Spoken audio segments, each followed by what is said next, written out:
cleaning out the ponds because they're pretty much dried up, but there was still water in this one. And, whoop, he's gone. Little froggy, and there's a tadpole that's a bit bigger kicking around in here as well. So I'm going to leave that now. Cleaning out all the ponds so you can see how deep they actually are.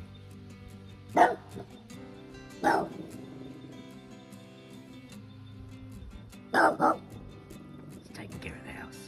Good boy, Batman. Yeah.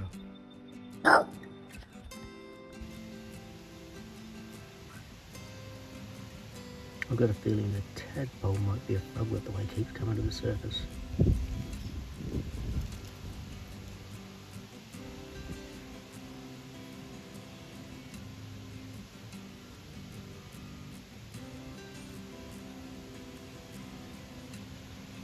And there's more than one.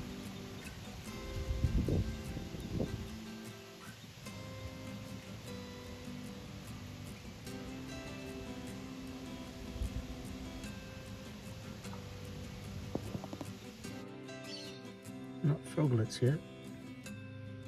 So we'll leave them in there.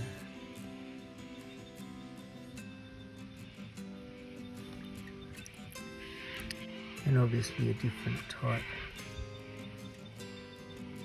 of frog. Look at this fella, he's tiny. He's the only one of those I've seen too, and I've scooped a fair bit of leaves and muck out of here.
State of the ponds this morning.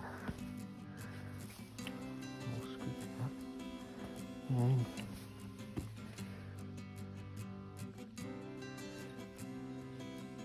just keep the other ones taking mud.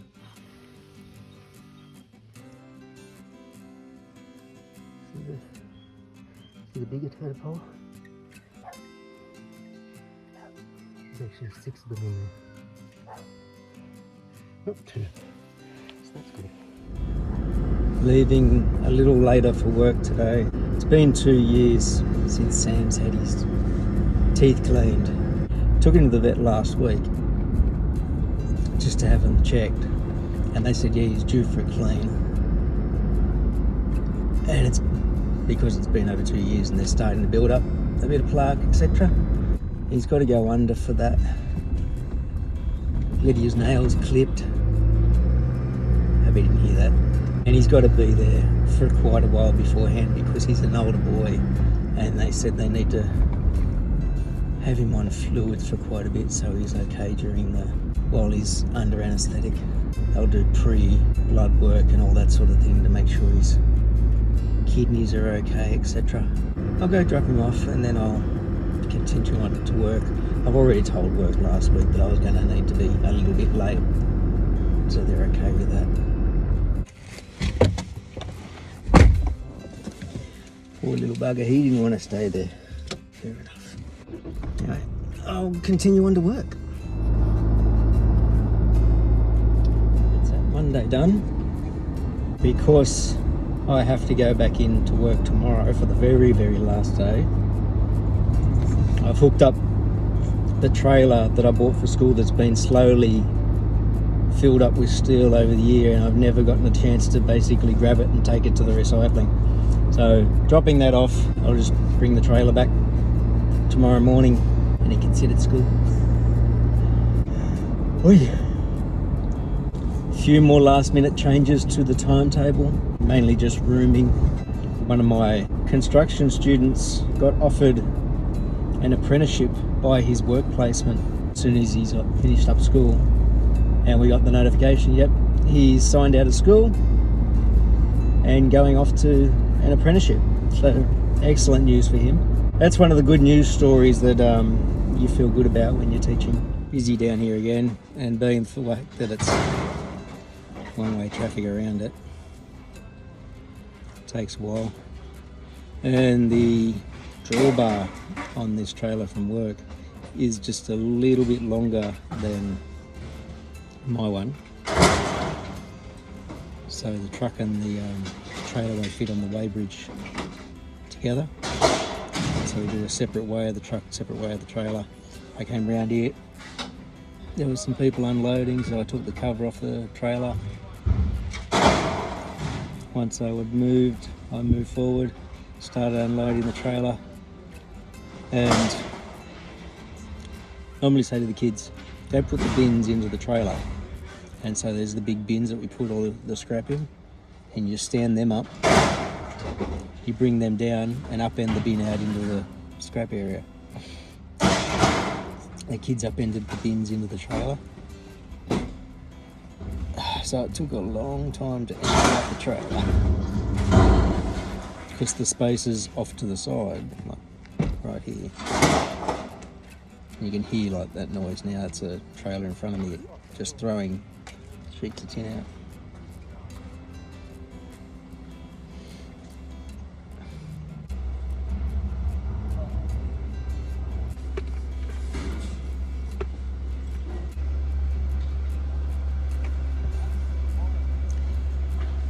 This guy from the car behind me has gone down to try and help out these guys in front because they've got stuff on their ute that they can't get off. It's a bit heavy.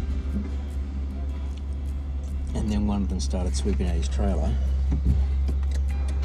And he just swept all the into the driveway. And the guy had gone down to help, was watching him. And then he saw the guy put the broom back after he swept the driveway. So he's grabbed the broom and swept the space off. It's always my fear about coming here.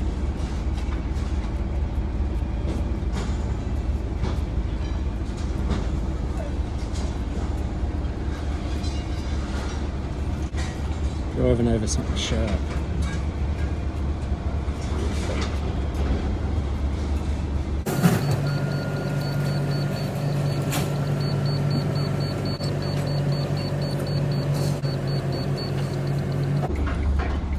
I've just got to offload some other stuff now which isn't steel, like the extruded aluminium. It's different.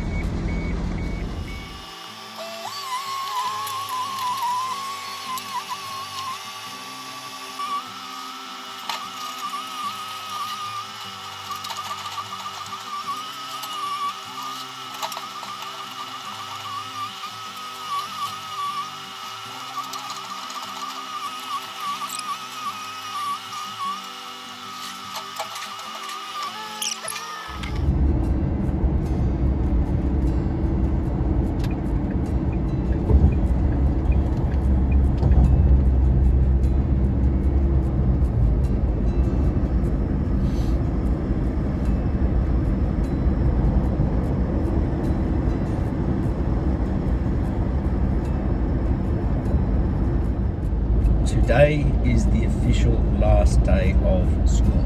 The official last day as per the department's calendar, as in past years, if you were able to engage in outside hours professional development or recognised hours professional development, you could not go into work today. I missed out on the last conference stuff. So we had a school conference which was split into two parts, and if you were able to make it to both of those, then you didn't have to go today.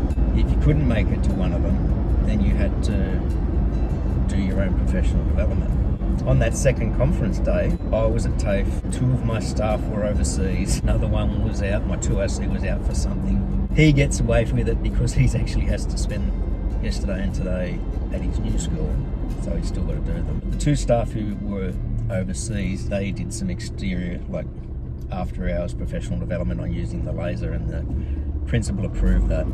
They said I should have joined them for that. I was in timetable and curriculum meetings that day, so that counted as work, not as professional development. And they said to me yesterday, surely all the extra hours that I put in on the timetable, because I've been at school until 6 o'clock on multiple days. No, it doesn't count as professional development because that's part of my job role. That's a bit of a suck. I took on the role, didn't I? A little over a decade ago, I joined the team because I'd done it at my previous school. And the team was the deputy principal, who was the main timetable runner, myself, and head teacher admin. Head teacher admin ended up falling by the wayside, and so I became myself and the deputy. We even had times where I would go to his place on the weekend because he lived near me, and in the holidays, just trying to find time together at school. And it was a similar thing as to what it would be like if I had my team now. I would show up to the meeting, the working day, and he would have done a lot more in the meantime. And we were using a different software called Time Chart. Anyway, 1 year we're working on the timetable, and he got his principal job. We both worked together to try and finalise as much as we could of the timetable before he left. From then on, it was me. And after a few years of Time Chart, got on to EdVal. Head teacher admin put me onto it because he'd heard about it for administration tasks, and it was much better for him. And as it turns out, much better for me for timetabling. Such a better piece of software than Time Chart. EdVal is just far superior. I've been doing it for over a decade on my own. I've had people want to try and learn it, but trying to make the time do it. I've actually run stuff on how to run it and how to do stuff on the timetable before with other people. Got them to do dummy tasks with the timetable, let them play around with it, and only one of those people has ever taken up the mantle of looking after the timetable when I'm not around, when I've gone on leave, when I've been off sick. He has looked after the timetable. The only thing he has never done is set the timetable up. So he can manage the timetable day to day. Done the training on it, so I'm sure he'd be able to do it. He was asking me questions about the complexity of the timetable, so he's keeping his toe in the water. I got one of the team to help me out by creating the allocation sheets this year. I saved myself a bit of time by using shared files more, Office 365 Excel. So I'd set up in the past I would set up the spreadsheet for creating class lists and send that off to all the head teachers, and then they would save their own copy and send me back a copy. In the very beginning I would make them all individual copies. Now it's like, here's the master copy, you take it, work on your faculty's page, like tab, and send it back to me with your faculty name in it. And then I would compile all of that. It's time consuming creating the file used to import into the timetable software. Take every faculty's class lists, make sure that the class name is next to the student's name, and sort it alphabetically, because they will do it as a class block, like class name at the top, list of students, class name at the top, list of students. And I would basically cut and paste and then copy the class name down next to the student's name, sort it by student alphabetically, and then I would take that alphabetical list and class list and copy that into my master list, which had the students' names all alphabetically. Well, I would have to go down and check that every student is there, that they haven't missed any. Because in the past, head teachers would remove students or add students. They would say, this student never comes, so I'm not putting them in a class. Or, oh, I found out about a new enrolment, and they'd throw them in. So I'm constantly just checking, cutting, pasting. And a couple of versions ago of the software, Life Ed students have been included in their year group, even though their timetable is off a Life Ed timetable. So once upon a time, all of the Life Ed kids would be in a Life Ed year group. Now they get included in their own year group, but with Life Ed classes, not their year group classes. In the core class lists, their names aren't there. So when I'm copying and pasting, they're often ones that I have to sort of skip past anyway. That process takes a long time. And then I've got to make sure that the code is correct, like every subject is accounted for. And that's the thing that tripped me up this year, because we had extra activities, well-being, literacy, numeracy, pastoral care, peer support, just all these extra subjects in the year groups. I'd forgotten to add them in after I'd already imported the year group. So I had to export the year group again, and then add those ones and figure out what class they were being based off. I do believe, even with the couple of glitches that I'm trying to avoid classes appearing 3 times on a day, that's never a good thing. There was one particular day where a senior line was appearing 3 times on that day. And the reason for it is not only based on who was teaching on that line and where they might be on where else on the timetable, but there were people teaching on that line who were part-timers. So it could only go on a set number of days. If I moved it anywhere else on the timetable, or the period that it would swap with would often have people who didn't work on that day. And that was why I was avoiding moving it, and eventually it was just like, I cannot leave that, because it was a Friday, you have long weekends, all of a sudden there's a Friday that doesn't happen, you've lost 3 of your 8 periods. No good. I did eventually spend about half an hour to an hour working on it, getting that moved, and the reason it took that long is because I checked everywhere where I thought it would be able to go based on what the timetable was telling me. It told me every spot involved a clash, but I looked for the one that had either the minimum amount of clashes or clashes that involved staff on year 7 or 8, where I could have more flexibility with how I move the classes, and I got it solved. That's enough of this, isn't it? So today I'm going to be going in, checking the emails to see if there's any more last minute requests on the timetable. Yesterday I got requests for where the PE teachers would like to have their theory lessons, because when I give them their timetables, it's usually all just, you've got PE, you've got PE.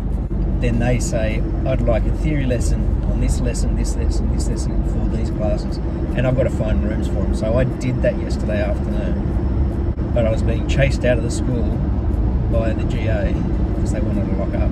Couldn't send the timetable back out for people to check, so I'll do that this morning, but there's always last minute requests from other people as well. But this year it's been pretty good. Feels like it. I don't know. I felt like I started the process late this year. I wasn't spending the whole of the last day of school, like when everybody else was doing the Christmas party, sitting down, collating class lists. Other than that, I will be going around and checking that machines are switched off, keyed off, that all our windows and everything, lock the place is secure, check that all the computers are powered off. Basically, you don't want things sitting on standby for 5 weeks.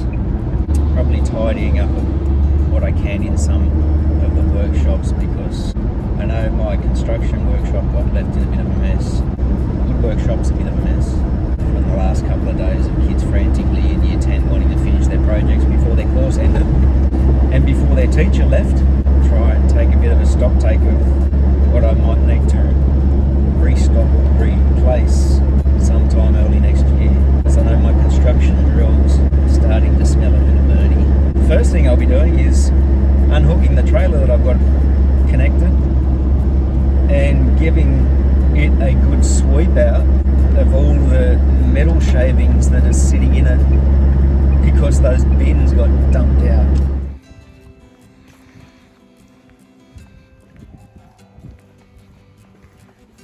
Couple of cars here. Yes, this is what an empty car park looks like.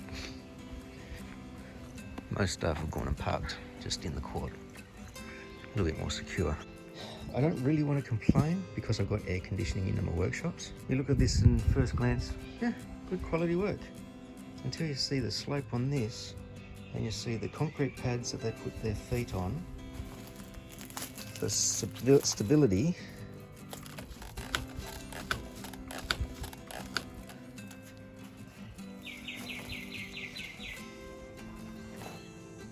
department contractors just get away with everything.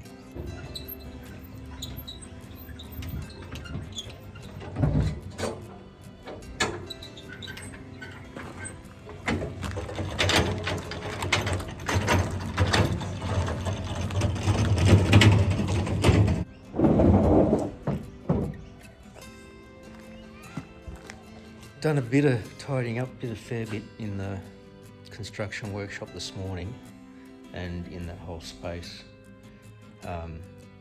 Next door is all tidied up because I think they're going to do the carpets again, like different areas. This room's an absolute disaster zone. The panel saw is set, but I don't have a dust extraction for it yet. The bandsaw is working and we can use it with that dust extraction, but it needs to be set in place properly. This sander needs to be put into place and attached firmly to the ground. I think I'm going to move those cupboards. One of them's got boots in it and they'll probably just come over here under the tools. Need to fix that tool rack up so that it suits senior timber more.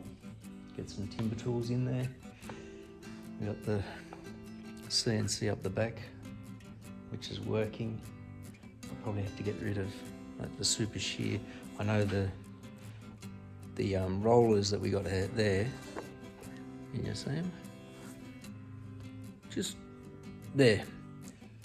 Metalwork rollers for rolling sheet metal and flat bar and that sort of stuff into rolls. So I'll take that over to the trade school. The trade school's full of the tree that we chucked up. But I've just gone around here and cleaned up a little. I don't know what to do with some of these projects. They're the leftover senior projects who haven't collected them. I'll have to contact them early in the year to get them to come and collect their stuff, but just doing some basic tidy up so that the start of the year is a little bit better. I might have to come in at least one day, but I do have a lot to do at home as well. So little by little we'll get there. Got a little bit of reading to do for the CNC, the saw, the bandsaw, just so that I know all of the ins and outs of it. And probably only about an hour left before the GA wants to leave today. So, and this is the official last day. Had a chat with the principal earlier. Timetable's ready to go. It's on the server. Actually, no, I've emailed it to myself. I've got to go put it on the server. But I've emailed the new timetable, like the latest version of the timetable out to staff. And I'll have another look in I'll just have a look in the other workshops, what they're like before taking off.